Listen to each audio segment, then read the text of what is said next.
Hello and welcome to another edition of WTF Just Happened Today, your essential guide to making the news make sense.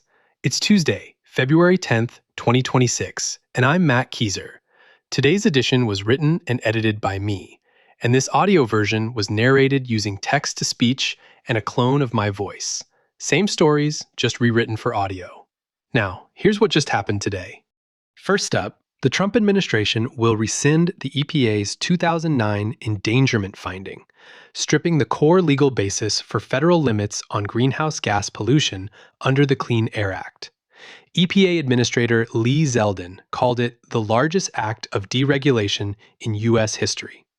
The administration said rescinding the 2009 endangerment finding would cut more than $1.3 trillion in regulations and lower costs for new vehicles by an average of more than $2,400 per vehicle by ending federal requirements related to greenhouse gas standards for cars and trucks. Public health and environmental groups, meanwhile, said the EPA's greenhouse gas rules have prevented hundreds of thousands of premature deaths each year, and warned that the rollback would increase climate pollution and lead to thousands of avoidable deaths. The rule will be finalized Thursday at a White House event.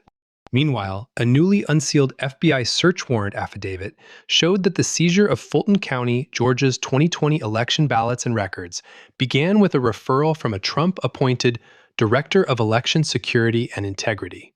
Kurt Olson, who took part in the Stop the Steal campaign and promoted baseless claims of widespread voter fraud, was hired to investigate Trump's 2020 election loss.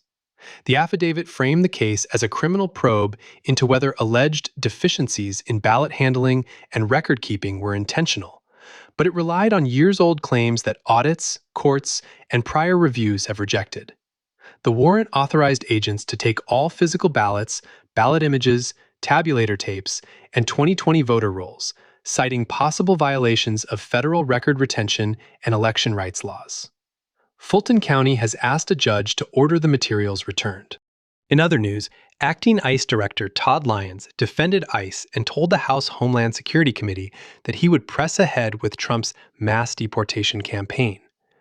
"Let me send a message to anyone who thinks you can intimidate us. You will fail," Lyons said.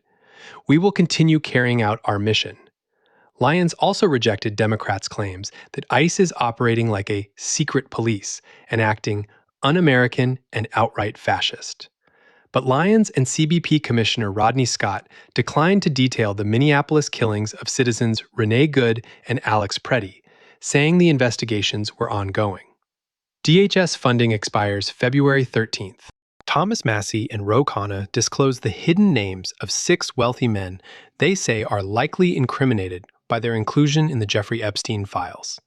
Khanna read Salvatore Nuara, Zurab Mikaladze, Leonik Leonov, Nikola Caputo, Sultan Ahmed bin Sulayem, and Leslie Wexner into the House record. The pair said they found the names after a 2-hour review of unredacted files at the Justice Department and accused the DOJ of unexplained over-redactions. House Judiciary Committee ranking member Jamie Raskin said some redactions also masked references to Trump, citing a 2009 email exchange about Epstein's access to Mar-a-Lago. After reviewing the unredacted files, Republican Senator Cynthia Lummis remarked, "Now I see what the big deal is." Next, Commerce Secretary Howard Lutnick told senators he had lunch with Jeffrey Epstein on Epstein's private Caribbean island in 2012. Lutnick, while testifying before a Senate Appropriations Subcommittee, tried to play down the connection as 3 times over 14 years, and that there were only about 10 emails, while insisting he had nothing to hide. But the account conflicts with Lutnick's earlier public claim that he cut off contact with Epstein after 2005. And the recently released Justice Department Epstein files describe additional post-2005 interactions, including 2011 scheduling and 2012 planning tied to the island visit, along with other links cited in the records.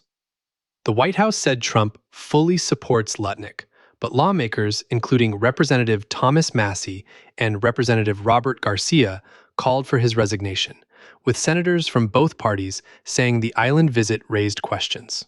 Finally, Trump told the Palm Beach police chief in 2006 that everyone has known what Jeffrey Epstein has been doing, according to an FBI interview summary released by the Justice Department.